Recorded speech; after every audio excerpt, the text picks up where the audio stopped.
The common complaints about Aadhaar which CAG has now flagged in UIDAI audit. जो controller and auditor general of India हैं, जिन्हें हम भारत का नियंत्रक महालेखा परीक्षक भी कहते हैं, कैग भी कहते हैं, उन्होंने आधार स्कीम में बहुत सारे लूप होल्स बताए हैं। तो चलिए देखते हैं। उन्होंने ऑडिट किया था, लेखा परीक्षण किया था इसका जो आधार स्कीम है, और उन्होंने बताया कि भारत में जो आधार चल रहा है, सबको आधार दिया जा रहा है, इसमें बहुत सारी समस्याएं हैं। उन्होंने इस बात की कंप्लेंट की है कि जब उन्होंने उदय ऑडिट किया, यानी यूनिक आइडेंटिफिकेशन, अब पूरा नाम मुझे authority of India, unique identification development authority of India, ये शायद होगा फुल फॉर्म। चलिए देख लेते हैं। अब देखिए, audit report of CAG on the functioning of the UIDAI. कह रहा है कि कैग की रिपोर्ट है किस बारे में? फंक्शनिंग ऑफ उदय। तो चलिए देखते हैं न्यूज़ में क्यों है। हाल ही में कैग ने किया है किसको? यूनिक आइडेंटिफिकेशन, डी का कोई मतलब नहीं, unique identification authority of India over a range of issues related to the issuance of Aadhaar card. CAG ने ऑडिट की, यानी उदय की जो स्कीम है आधार वाली, इसको ऑडिट किया है, और इसमें बहुत सारे आप देखोगे कि समस्याओं, इशूज़ की ओर ध्यान आकर्षित करवाया है। तो चलिए समझते हैं। सबसे पहले उदय क्या है, यानी unique identification authority of India क्या है। ये एक स्टैचुरी बॉडी है। स्टैचुरी बॉडी कौन सी बॉडी होती है? जिसका निर्माण संसद के किसी कानून के द्वारा किया जाता है, तो उसको हम आप ऐसे देखोगे कि वैधानिक निकाय कहते हैं, स्टैचुरी बॉडी कहते हैं। किस मिनिस्ट्री के अंतर्गत है? Ministry of electronics and information technology. तो ये जो आपको उदय दिखेगा, ये ministry of electronics and information technology के अंतर्गत आता है। अब साथ ही साथ किस अधिनियम के द्वारा इसका गठन किया गया था? आधार एक्ट 2016 के माध्यम से उदय बनाया गया। इसलिए चूंकि संसद के कानून आधार एक्ट के माध्यम से इसको बनाया गया था, इसलिए स्टैचुरी बॉडी हुई। किस मंत्रालय के अंतर्गत बनाया गया? Ministry of electronics and information technology. अब इसका मैंडेट क्या है? चलिए ये देखते हैं। इसका काम क्या दिया गया था? बेसिकली इसका मुख्य काम यह था to assign a 12 digit unique identification number Aadhaar to all the resident of India. Bharat के सभी निवासियों को क्या देना? 12 डिजिट का एक आधार नंबर देना था। यही इसका मुख्य काम था।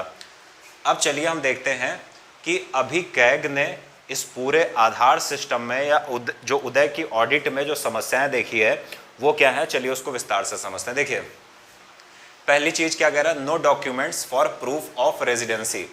सबसे इंपॉर्टेंट चीज यह है कि आधार कार्ड उन्हीं का बन सकता है जो भारत में मिनिमम 182 दिन रहे हों। लेकिन जब कोई व्यक्ति आधार कार्ड बनवाने जाता है तो उससे मुजवानी पूछा जाता है कि क्या आप भारत में 182 दिन रहें, और सीधी सी बात है, जिसको बनवाना होता है वो कभी ये नहीं कहता कि नहीं हम भारत में इतने दिन नहीं रहे हैं। वो साफ साफ कहता है कि हाँ हम भारत में इतने दिन रहे हैं, उसका आधार कार्ड बना दिया जाता है। तो पहली चीज़ क्या है? No document for proof of residency. कह रहा है कि UIDAI has not prescribed any specific proof document or process for the confirming whether an application had resided in India for the specific period। अब यही बात कह रहा है कि उदय ने अभी तक ऐसा कोई भी सिस्टम नहीं बनाया है, unique identification authority of India ने, जिससे ये कुछ डॉक्यूमेंट के आधार पर यह निर्धारित किया जाए कि क्या संबंधित व्यक्ति भारत में लगभग 182 दिन रहा है या नहीं रहा है। तो ये सामान्य तौर पर उससे पूछा जाता है, और अगर वो कह देता है कि हाँ हम रहे हैं तो उसका आधार कार्ड बना दिया जाता है, पहली चीज़। दूसरी चीज, डी डुप्लीकेशन प्रॉब्लम। अब देखिए, डुप्लीकेशन का मतलब क्या हुआ? इसका it is unique that is no individual can obtain 2 Aadhaar numbers. आप देखेंगे कि समस्याएं किस प्रकार की डुप्लीकेशन की आ रही। पहली चीज ऐसा आता है कि कई लोगों के जो बायोमेट्रिक डेटा है, जैसे उसका फिंगरप्रिंट हो गया, आयरिस हो गया, ये एक जैसा हो गया है। साथ ही साथ आप देखोगे एक ही नंबर के आधार कई लोगों को मिल गए हैं। अभी कैग ने इस ओर ध्यान आकर्षित किया है कि लगभग 4.5 लाख आधार कार्ड में इस प्रकार की समस्याएं देखी गई हैं। तो ये डुप्लीकेसी की भी समस्या है, जिसके ध्यान अभी कैग ने इंगित करवाया है। साथ ही साथ आप देखोगे फॉल्टी इनरोलमेंट प्रोसेस भी है आधार कार्ड में। इसका मतलब क्या हुआ? जो लोग आपका बायोमेट्रिक डेटा लेते हैं, अपडेट करते हैं, वो खुद ढंग से लेते नहीं है। क्यों? क्योंकि ये सारा काम जो उदय करा रहा है, unique identification authority of India, ये कॉन्ट्रैक्ट बेस पर है। कोई ठेकेदार इसका ठेका लेता है और उसको फिर वो संचालित करता है। अब होता क्या है कि आपका जो बायोमेट्रिक डेटा कलेक्ट किया जाता है, आपका आयरिस, फिंगरप्रिंट वगैरह, वो चाहे जैसा आया हो, वो ठेकेदार कहता है कि हम आधार बना देंगे, कोई दिक्कत नहीं है।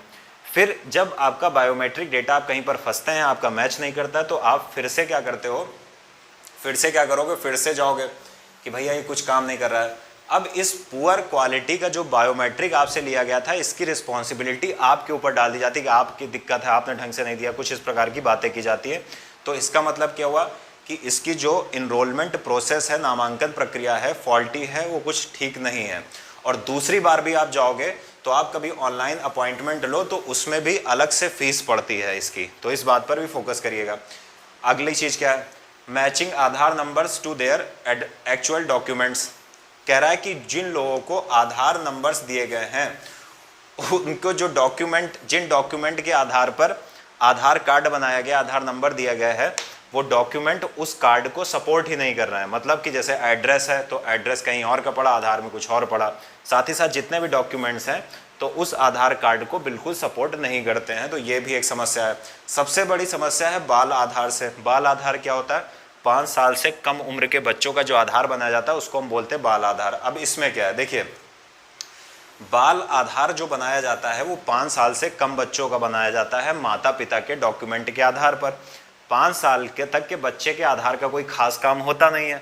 जब 5 साल की बच्चा उम्र प्राप्त करता है तो उसके पश्चात उसको अपने बायोमेट्रिक डेटा के आधार पर आधार बनवाना पड़ता है। तो कैग ने कहा है फिर इस आधार को या बाल आधार को बनाने की ज़रूरत क्या है जब उस आधार का कुछ यूज़ नहीं होना है। दूसरी चीज़ है कि वो आधार आगे चलकर ख़राब होना है। क्यों? क्योंकि उस आधार को जो बनाया गया है, बाल आधार, वो माता पिता के डॉक्यूमेंट पर बनाया गया। तो जैसे बच्चा 5 साल की उम्र क्रॉस करेगा तो आप देखोगे कि उसको फिर से अपना आधार बनाना पड़ेगा। अब इससे समस्या क्या हुई है कि इस प्रकार के आधार बनाने में, बाल आधार बनाने में सरकार का एक्सपेंडिचर बढ़ रहा है। तो कैग ने इस ओर भी ध्यान इंगित कराया। तो उम्मीद है ये न्यूज़ भी आप आसानी से समझ गए होंगे।